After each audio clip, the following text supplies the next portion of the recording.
Surga tempat manusia yang bertakwa. Tetapi sebaliknya insan yang penuh dosa akan dicanggrep di neraka. Api yang membara membakar tongkengnya.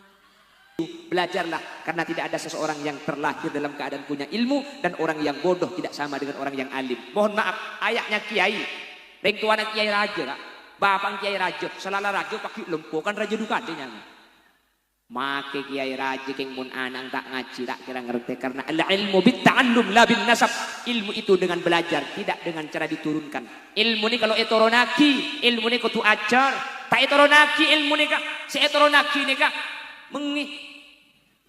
Namun mengi etoronaki, mun bapak hide, peku anang hoki. Zat khalaqa sa'aka baipasara alladzi al-mauta kamate. Ini pakai khalaqah, bukan ja'alal mauta, tapi khalaqal maut. Kata ulama, mati, khalaqal mauta. Allah menciptakan mati, wal hayata. Allah menciptakan hidup. Mati hidup itu kehendak Gusti. Mati hidup tanggungannya Gusti. Makanya ketika pembahasan mati dengan hidup, rasional tidak berfungsi, logika tidak berjalan. Kadang-kadang yang tua belum mati, saya ngode mangkat kada. Yang sakit parah gak mati-mati, yang sehat mati mendadak. Banyak. Kam min sahihin mata bi ghairi illatin wa kam min alilin asa hinam min ad-dahr. Banyak orang sakit tapi tak mati-mati. Banyak orang yang sehat mati mendadak. Yang hadir siapakah yang mati duluan? Tidak bisa dipikir pakai logika. Apakah yang sakit duluan? Belum tentu. Apakah yang tua mati duluan? Belum tentu. Siapa yang mati duluan? Tidak ada yang tahu. Mati dan hidup itu merupakan tanggungan Allah. Bisa saja yang hadir ini mati duluan, saya belakangan. Atau sebaliknya, saya yang mati belakangan. Tidak ada masih cocok kok mati tidak ada dia. Pedong benang gurih sekali. Betul Pak. Tak apa-apa kor segilo. Norong kok pendong sasak malen gak. Allahumma sholli ala Muhammad. Lah mati hidup itu tanggungan Allah. Kita tidak tahu, makanya kata Allah, firman Allah, alladzi khalaqal mauta, Allah yang menciptakan mati, wal hayata, dan Allah menciptakan hidup. Mati hidup itu kehendak Gusti Allah. Lebih awal mati atau lebih awal hidup? Lebih dahulu mana antara mati dengan hidup? Hidup dulu atau mati dulu? Mati dulu baru hidup. Mantep barangnya. Coba lihat.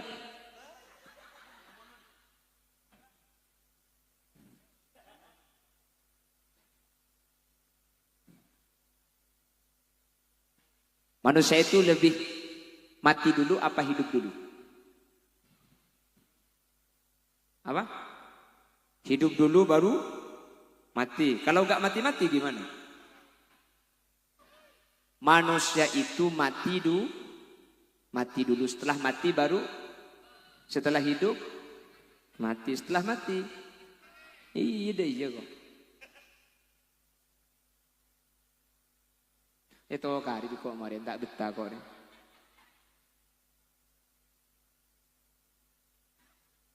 Lah manusia itu mati dulu, makanya loh ini bukan kata saya, Allah yang berfirman, kaifa takfuruna billahi wa kuntum amwatan fa ahyakum thumma yumitukum thumma yuhyikum thumma ilaihi turja'un.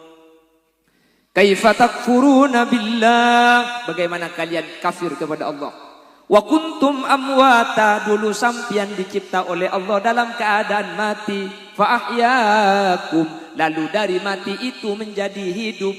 Thumma yumitukum, nanti akan dimatikan kembali. Thumma yuhyikum, dan nanti setelah kiamat dihidupkan kembali. Thumma ilaihi turja'un, dan dikembalikan kepada Allah. Mati hidup, mati hidup. Mati pertama itu manusia dari awal hamil sampai kandungan 4 bulan. Itu mati. Setelah 4 bulan fa'ahyakum, dihidupkan oleh Allah, ditiup ruh.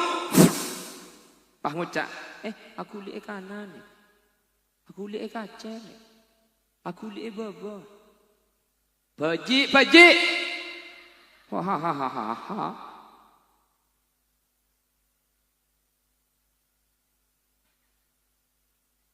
Jadi mati lalu hidup.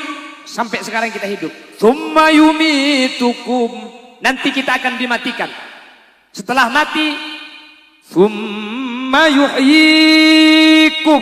Setelah kiamat dibangkitkan kembali. Tsumma ilaihi turja'un. Dan dikembalikan kepada Allah. Tak mati lagi. Masuk neraka tidak mati, masuk surga gak mati-mati. Sungai madu dan susu, tilam sutra berbulu itu surga tempat manusia yang bertakwa,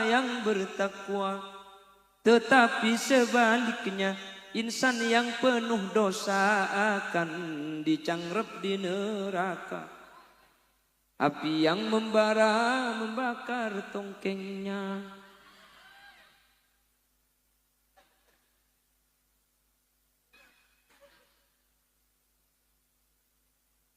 Dan ini tak bisa memulai kado ini. Bulik. Mun mulai tulak apa bulik? Bulik.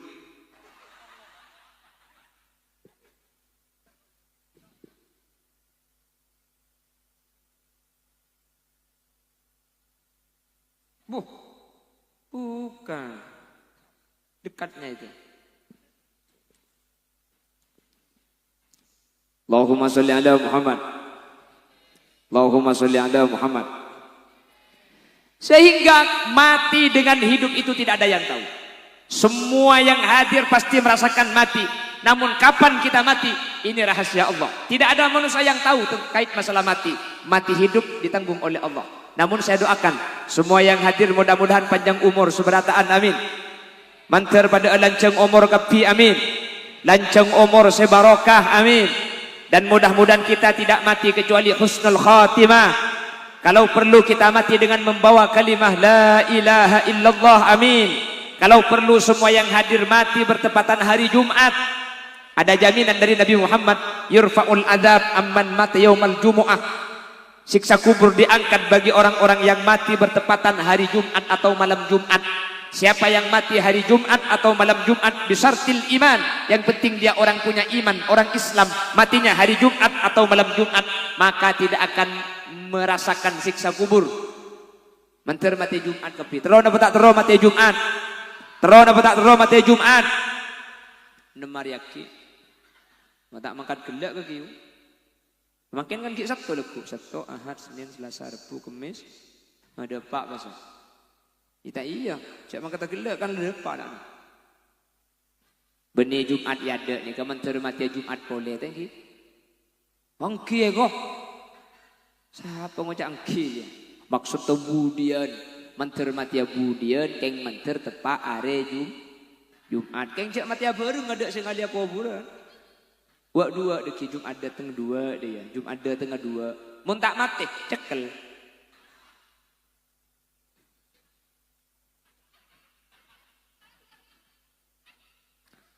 Hari cekel dah ada gula kul.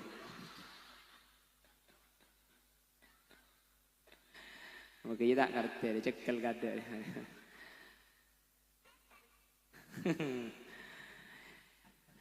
Pian bungas. Ya lo, cekel dah ada lo, pian lo.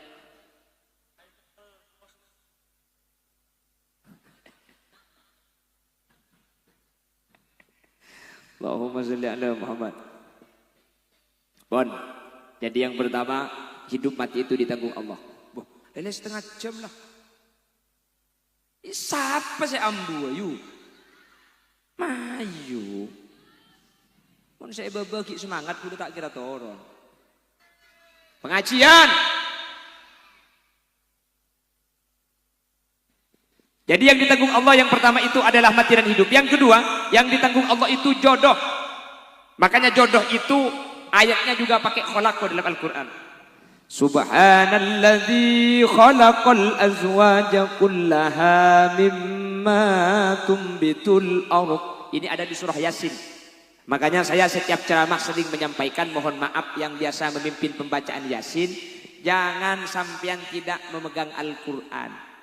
Lalu ada yang bilang, lo enggak ini hafal Quran, ini hafal Yasin. Iya meskipun hafal, di surah Yasin itu banyak ayat yang sama. Saya pernah menemukan orang baca Yasin, gara-gara ayatnya sama, pertengahan Yasinnya langsung selesai.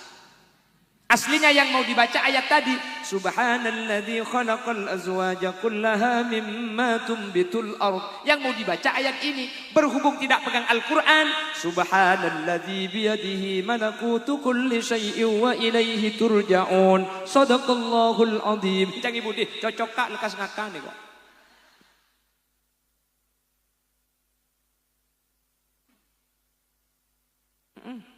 Anang siapa ibu? Ngarang kok nyembuhkan jana bulan ni gini. Anang sidin. Atau boleh. Celing cok begini gini re mau buluh tuh coba. Ya ajangguan maksudnya. Allahumma sholli ala Muhammad. Allahumma sholli ala Muhammad. Yang kedua, jodoh itu tanggungan Allah. Makanya yang berkaitan dengan jodoh, jangan terlalu banyak komentar. Jodoh itu tanggungan Allah. Makanya jodoh itu gak masuk akal. Coba, kita dulu, pemikirannya kita kan sama. Mau nabi ini kuk lekuk kok terus serenjeng, sekoning, seratin, sesoki, serok terok oca. Oleh nah, pandek, jeleng, buat coba. Mari, para pembinin siapa mulai dari bukan sama kan? Sampean dulu, saya kalau punya suami nanti yang tampan, yang tinggi, yang putih, yang kaya. Kan gitu kan? Hasilnya, salapan dek jeleng buat coba. Ki no kolan to. Ki kikiran to. Lo gak bisa, jodoh itu tidak bisa kita pilih itu gak bisa. Kalau kata Allah jodoh, meskipun semua tidak setuju tetap akan menjadi jodoh kita. Kalau kata Allah bukan jodoh, siapapun yang mau menjadikan kita suami istri tidak akan pernah berhasil. Karena jodoh dan tidak itu tanggungan Allah. Coba kita lihat. Banyak orang-orang yang cantik tapi belum menikah. Seratin kita paju laki. Sebab coba lah laki pak kali. Beda. Saya coba lah laki pak kali beda. Seratin kilo paju laki beda. Minta nomor HP nomor. Loh.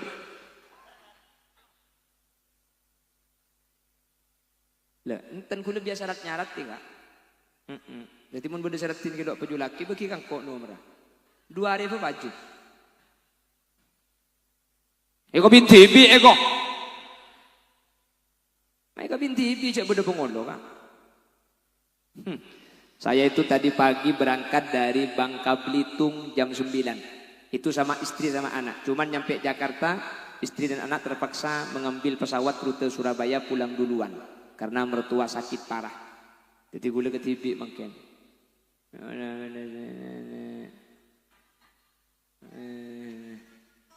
Hah? Janda. Melelabuh.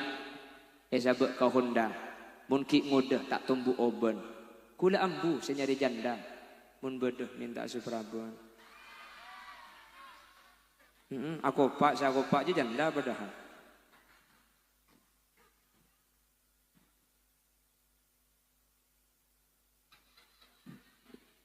Allahumma sholli ala Muhammad. Jadi jodoh, bahkan kalau bukan jodoh yang sudah menikah pun bisa bercerai, betul? Saya lah andi anak jadi atelak, bahkan sudah punya cucu bercerai kalau bukan jodoh, gak bisa. Coba tegal, terkat cengring lagi bini nih kan. Tak itu mau atokar, tak rame, tak asak-asak, romoro itu mau atelak, beda kan? Beda lagi bini nih kan benar ya atokar, anjing pun tahun ngandung. Hah? Apa le? Banyak anaknya ya kok. Mau lagi aja.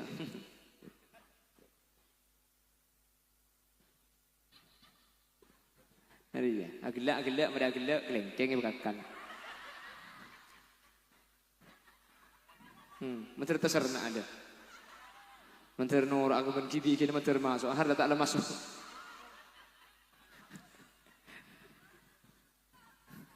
Ada norok ben bikin. Ada.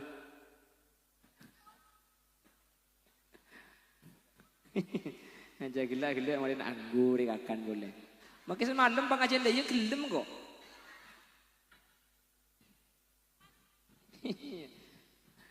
Coba, deki kapan Maria gila aku tak ngakan boleh nih kemarin.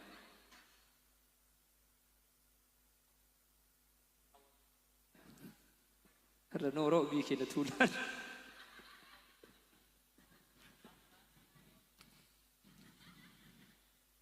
Allahumma sholli ala Muhammad.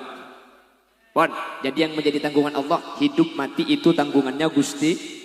Yang kedua, jodoh itu tanggungan Allah.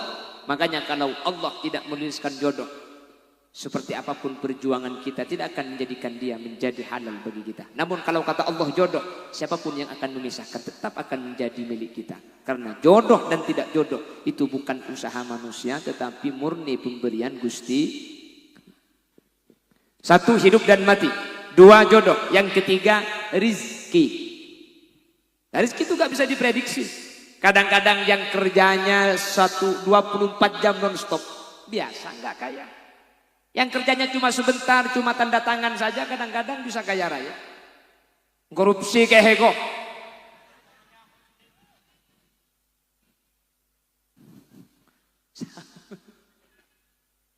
Umpan tanda tangan DPC korupsi. Allahumma sholli ala Muhammad. Gini, kalau Allah sudah mentakdirkan kita punya rizki, meskipun kita tidak bekerja, maka rizki itu akan menjadi milik kita. Namun dalam syariat kita harus ikhtiar, kita harus bekerja. Karena Allah dalam hadis qudsi yang menyatakan, Al-kasbu minka wal haslu minni. Kalian yang bekerja, kamu yang bekerja, hasil saya yang tentukan. Jadi harus kerja dulu. Tetapi apakah dapat rizki itu tergantung kehendak Allah Subhanahu wa taala. Kalau kita sudah ditakdirkan punya rizki, meskipun gak bekerja pasti datang tuh rizki. Saya sering cerita.